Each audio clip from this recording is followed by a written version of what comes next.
Excavation team को घने जंगल के बीच जमीन के अंदर जाता एक पाइप दिखाई देता है। ये काफी हैरानी की बात थी क्योंकि जहां पर वो खड़े थे वो एक पुराना डेड वॉल्केनो था जिसको पेड़ पौधे और घास ने पूरी तरह कवर कर लिया था।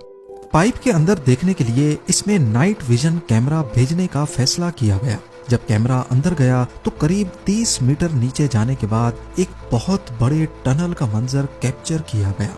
ये 7 मार्च 2018 का दिन था और एक्सकवेशन टीम साउथ पोलैंड के शहर लुबान के करीब जमीन से 30 मीटर नीचे कुछ अनोखा देखने वाली थी। जेम टीवी की वीडियोस में एक बार फिर से खुशामदीद। इस टनल के अंदर जब कैमरा घुमाया गया तो वहां पर हैरत अंगेज तौर पे उनको एक पटरी दिखाई दी। अभी वो इसी कश्मकश में थे कि यहाँ पटरी का क्या काम, तो दूर खड़ी एक माइन कार्ट ने उनकी तवज्जो अपनी तरफ कर ली। जब लोकल अथॉरिटीज को मालूम पड़ा तो वो वर्ल्ड वॉर 2 के जमाने में एक खो जाने वाले टनल का मैप लेकर आए। मालूम पड़ा कि ये टनल करीब 80 साल पहले वर्ल्ड वॉर 2 के दौर में बनाया गया था और पिछले कई सालों से लोकल अथॉरिटीज इसी टनल की तलाश कर रही थी। इस टनल की एंट्रेंस को भारी पत्थर रखकर बंद किया गया था, जिसके आगे सालों की मिट्टी और घास भूस ने इसकी एंट्रेंस के निशानात भी मिटा दिए। लेकिन अंदर से ये टनल हूबहू मैप पर दिखने वाले टनल से मैच कर रहा था। इसके अंदर पटरी और माइन कार्ट देखकर ऐसा मालूम होता है कि ये वर्ल्ड वॉर 2 के दौर में सामान स्टोर करने के काम आता था।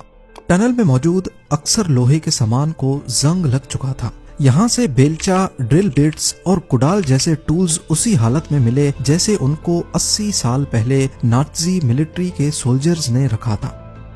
वर्ल्ड वॉर 2 के दौरान नाज़ी जर्मनी और जापान जैसी कंट्रीज से मुकाबला था अमेरिका और ब्रिटेन जैसे मुल्कों का। इस दौरान हिटलर की फौज ने हजारों की तादाद में अंडरग्राउंड बंकर्स बनाए थे। शुरुआत बेशक हिटलर ने की थी, लेकिन बाद में अलाइड फोर्सेस ने भी अंडरग्राउंड टनल्स और बंकर्स का इस्तेमाल करना शुरू किया।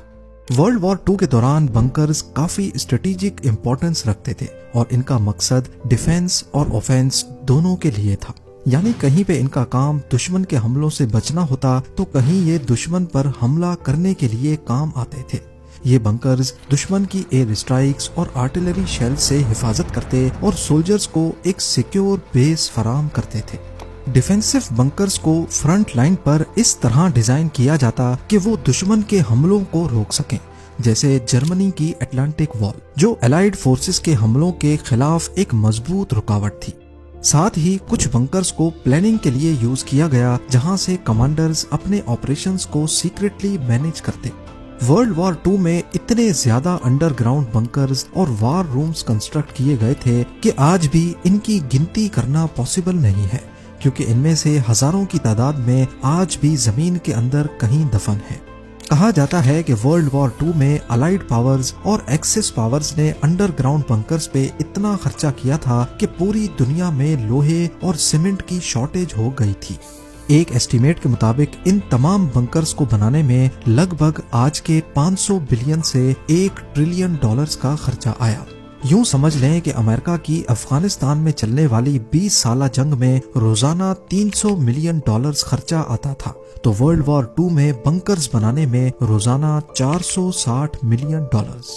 ये तो वो खर्चा है जो सिर्फ कंस्ट्रक्शन में हुआ। वर्ल्ड वॉर 2 में मैन पावर, लॉजिस्टिक्स और एम्यूनेशन के खर्चे का अंदाजा लगाना भी मुश्किल है। आइए इतिहास की तल्ख यादों में जाकर चंद बंकर्स के बारे में जानते हैं।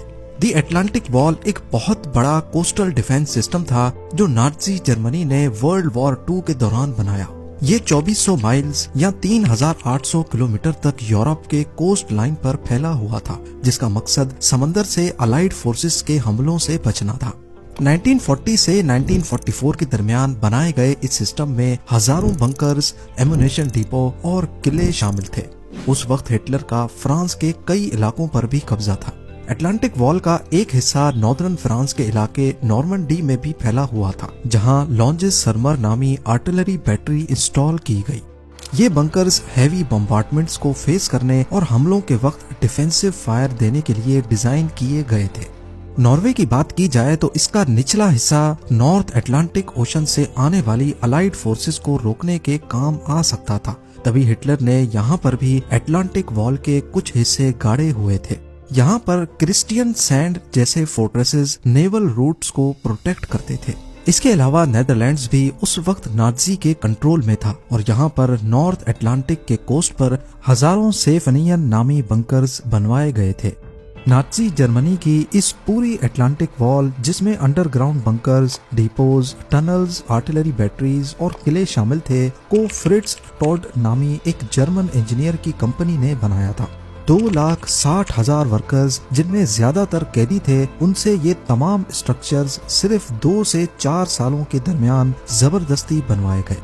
आज भी अटलांटिक वॉल के कुछ पार्ट्स हिस्टोरिकल मॉन्यूमेंट्स के तौर पे मौजूद हैं, जो वर्ल्ड वॉर 2 की इंजीनियरिंग और उस पर होने वाले खर्चे का एहसास दिलाते हैं। जब हिटलर ने अटलांटिक वॉल बनाई तो उस वक्त अलाइड पावर्स के वहमो गुमान में भी नहीं था कि आगे चल के उनको कितनी मुश्किल का सामना करना पड़ेगा। फिर 1942 में एक वाकया हुआ जिसने अमेरिका और ब्रिटेन की आंखें खोल कर रख दी। कैनेडियन फोर्सेस, जो अलाइड पावर्स का हिस्सा थीं, उन्होंने फ्रांस के इलाके डिएप पर एक हमले की प्लानिंग की, जिसको आज डिएप रेड के नाम से याद किया जाता है। इस हमले का मकसद हिटलर की बनाई गई अटलांटिक वॉल को समझना था कि आखिर वो काम कैसे करती है।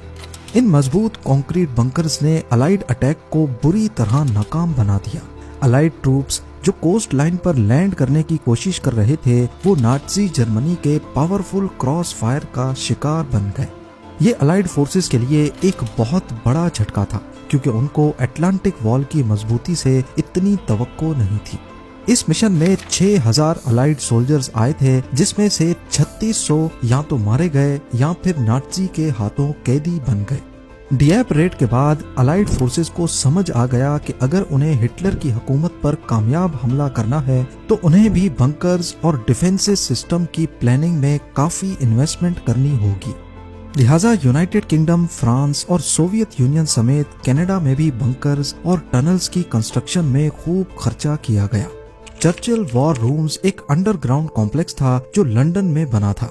ये वर्ल्ड वॉर 2 के दौरान British prime minister Winston Churchill का हेडक्वार्टर था। ये कॉम्प्लेक्स स्पेशली इसलिए डिजाइन किया गया था कि नाजी जर्मनी की एयर स्ट्राइक से महफूज रहा जा सके। फ्रांस की मेजिनो लाइन, जो वर्ल्ड वॉर 1 के बाद बनाई गई थी, यहाँ भी नए अंडरग्राउंड बंकर्स और टनल्स बनाए गए।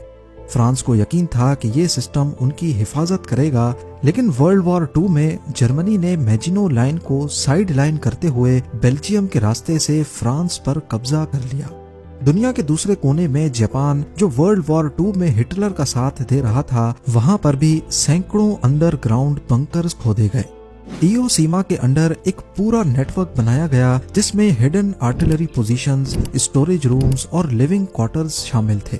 ये टनल्स अलाइड फोर्सेस के हमले के वक्त सरप्राइज अटैक्स के लिए यूज होते थे। ओकानावा के बंकर्स और टनल्स ज्यादा बड़े पैमाने पर और पेचीदा थे, जहां हजारों जापानीज सोल्जर्स डिफेंस और रेजिस्टेंस के लिए पोजीशन में रहते।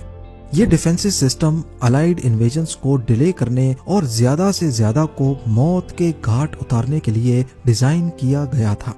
वर्ल्ड वॉर 2 के दौरान तमाम कंट्रीज के बनाए जाने वाले बंकर्स की इंजीनियरिंग किसी चमत्कार से कम नहीं है।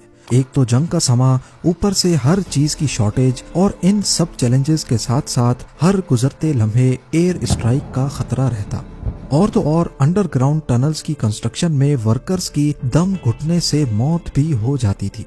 लेकिन इन सब चैलेंजेस के बावजूद हजारों बंकर्स ना सिर्फ बनाए गए, बल्कि इनमें से काफी सारे तो आज तक जमीन के नीचे उसी हालत में छुपे हुए हैं। खास तौर पर जो एक्सेस पावर कंट्रीज में बनाए गए थे, क्योंकि वर्ल्ड वॉर 2 के बाद जब उनका राज वहां से खत्म हुआ, उस वक्त या तो वहां से सोल्जर्स बंकर की एंट्रेंस को बंद करके भाग गए या फिर उसी के अंदर मर गए। लिहाजा किसी को पता ही नहीं चला कि कौन सा बंकर किस लोकेशन पे बना था। एक तरीका था इन तमाम बंकर्स और टनल्स की लोकेशन पता लगाने का, और वो था हिटलर की गवर्नमेंट के पास मौजूद सीक्रेट डॉक्यूमेंट्स। लेकिन वो भी या तो जला दिए गए या फिर किसी ऐसी जगह छुपाए गए जिसका सिर्फ उसी को पता था जिसने ये छुपाए थे। और खास तौर पर इन बंकर्स को कैमोफ्लाज करके बनाया जाता, यानी नेचुरल टेरेन में इनको ऐसे बनाया जाता कि किसी को भी पता ना चले कि यहाँ मिलिट्री बंकर है। इसी वजह से जंग के बाद ये बंकर्स छुपे के छुपे ही रह गए। अंडरग्राउंड बंकर्स के लिए स्पेशल वेंटिलेशन सिस्टम्स बनाए गए जो ताज़ा हवा को बंकर के अंदर लेकर जाते और कार्बन डाइऑक्साइड को बाहर। नाज़ी लीडर एडोल्फ हिटलर ने अपने दौरे राज में कई बंकर्स का सहारा लिया। उनके ज़ेरे इस्तेमाल मशहूर ज़माना बंकर्स थे ईगल नेस्ट, जिसे कील स्टाइन हाउस भी कहा जाता है। ये जर्मनी के ओबेरसेल्ज़बर्ग एरिया में 6000 फीट की ऊंचाई पर नाज़ी लीडरशिप की सीक्रेट मीटिंग्स और रिलैक्सेशन के लिए बनाया गया था। कंक्रीट और ग्रेनाइट को इस्तेमाल करते हुए इसमें बॉम्ब प्रूफ जैसी खसूसियात रखी गई थी। हिटलर का दूसरा मशहूर बंकर बर्लिन में मौजूद फ्यूरर बंकर के नाम से मशहूर है। 1944 में बनाया जाने वाला ये बंकर सिर्फ बंकर नहीं था बल्कि ये पूरा हेडक्वार्टर था। बंकर को इस तरह डिजाइन किया गया था कि वो अलाइड बॉम्बिंग्स और आर्टिलरी से महफूज रहे। यहाँ हिटलर ने अपने आखिरी दिन गुजारे और 30 अप्रैल 1945 को यहीं अपनी जिंदगी खत्म की। आज इस बंकर का कोई हिस्सा भी सरफेस पर नहीं दिखता, लेकिन ये जगह वर्ल्ड वॉर 2 की हिस्ट्री का एक डार्क चैप्टर रहा है। अब बात करते हैं हिटलर के एक ऐसे बंकर की जहां उन्होंने जंग के सबसे ज्यादा दिन गुजारे। ये वुल्फ्स लेयर नामी बंकर कम बल्कि कोई किला ज्यादा लगता है जो नॉर्थ जर्मनी में मौजूद जंगल के बीच में मौजूद है। इसके अंदर हिटलर का बेडरूम और उसके चारों तरफ ऑफिसेज मौजूद थे। इसकी कंक्रीट की छत करीब 7 मीटर मोटी बनाई गई थी। एक बजरी की मोटी लेयर पूरे किले नुमा बंकर को एयर स्ट्राइक्स और बॉम्बिंग से महफूज बनाती थी। एक मोटी स्टील की चादर का दरवाजा जो केमिकल अटैक से भी बचाता था। किसी इजिप्शियन टूम की तरह दिखने वाला ये बंकर इतना मजबूत था कि आज भी इसे तबाह करना मुमकिन नहीं है, और सिक्योरिटी इतनी कि इसमें एक भी खिड़की नहीं रखी गई। यहाँ एक खास वेंटिलेशन सिस्टम लगाया गया था जो ताज़ा हवा को पूरे बंकर के अंदर सर्कुलेट करता था। पर इतनी सिक्योरिटी के बावजूद भी इस बंकर को जंगल के लैंडस्केप में इनविजिबल किया गया था। इसकी छत पर मिट्टी डालकर इसके ऊपर वही पेड़ पौधे लगाए गए जो आसपास जंगल में मौजूद थे। इसकी वजह से यूपर से जब कोई जहाज गुजरता तो उसे जर्रा बराबर भी नहीं शक होता कि यहाँ नीचे हिटलर का हेडक्वार्टर मौजूद है। अलाइड पावर्स यानी यूएसए, यूके, कनाडा और बाकी फोर्सेस ने नाज़ी जर्मनी के स्ट्रॉन्ग डिफेंसिव बंकर्स और अटलांटिक वॉल को तोड़ने के लिए सालों की प्लानिंग की। हिटलर की बनाई गई अटलांटिक वॉल से मुकाबला करने के लिए 1,56,000 से ज्यादा ट्रूप्स, 5,000 शिप्स और 11,000 एयरक्राफ्ट्स इस्तेमाल हुए। ये 6 जून 1944 का दिन था जिसको डी डे के नाम से याद किया जाता है। इस दिन जर्मनी ने अटलांटिक वॉल के बंकर्स और आर्टिलरी से अलाइड फोर्सेस का सामना किया, लेकिन उनकी प्लानिंग और रिसोर्सेज उतने इफेक्टिव नहीं रहे। अलाइड एयर स्ट्राइक्स और पैराट्रूपर्स ने जर्मन कम्युनिकेशन और डिफेंस का खूब मुकाबला किया। अलाइड फोर्सेस को शुरू में काफी नुकसान का सामना करना पड़ा, लेकिन आखिरकार वो नाज़ी जर्मनी का यूरोप पे कंट्रोल तोड़ने में कामयाब हो गए। उम्मीद है ज़ेन टीवी की ये वीडियो भी आप लोग भरपूर लाइक और शेयर करेंगे। आप लोगों के प्यार भरे कमेंट्स का बेहद शुक्रिया। मिलते हैं अगली शानदार वीडियो में।